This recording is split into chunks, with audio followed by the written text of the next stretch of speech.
Vladimir n'a pas peur. Sans hésiter, il propose aux étrangers des livres, des revues et des invitations. Le message qu'il a à transmettre le rend courageux.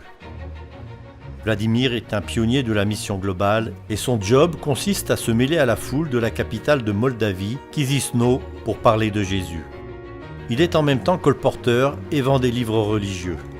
Il y a quelques semaines, Vladimir a rendu visite à Angela, qui lui a apporté le dernier numéro de la revue adventiste locale. Elle aime beaucoup cette revue et prend plaisir à répondre aux questions des études bibliques qu'elle contient. Aujourd'hui, elle a promis à Vladimir de se rendre prochainement à l'église adventiste. À ceux qui ne présentent pas un intérêt particulier pour les sujets spirituels, Vladimir propose des livres sur la santé et le bien-être. À Chisinau, ces sujets rencontrent un intérêt grandissant et les gens acceptent ces livres avec joie. Il invite ceux qui montrent un réel intérêt pour les questions de santé à visiter le centre proche de Mission Globale tourné vers les problèmes sanitaires. Ce centre est rattaché à l'église et a pour but de sensibiliser la population aux problèmes de santé. Les visiteurs peuvent aussi se rendre dans le magasin de produits diététiques.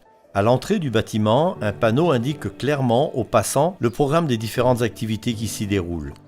Larissa est la coordinatrice du centre et en même temps engagée volontaire dans la mission globale. Aujourd'hui, elle a invité une doctoresse qui propose un échange avec les membres de la communauté sur l'importance d'adopter des attitudes de vie favorables à la santé. Elle consacre régulièrement et bénévolement du temps au centre et à nouer des relations fortes avec l'église adventiste. Les membres sont avides d'apprendre comment vivre une vie saine.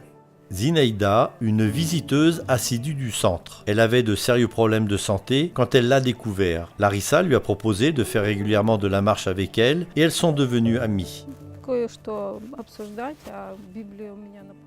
Pendant que nous marchons, nous parlons beaucoup de sujets religieux.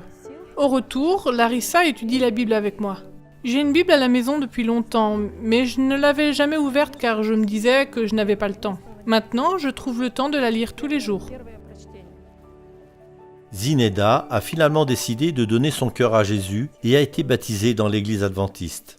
Sans l'action de Larissa, la croissance de l'église n'aurait pas eu l'ampleur qu'elle a rencontrée car beaucoup moins d'âmes auraient été gagnées à l'évangile. Je vous demande de prier pour les pionniers de la mission globale comme Larissa qui sont aux premières lignes de la mission. C'est par vos dons que les bénévoles de ces centres urbains peuvent agir.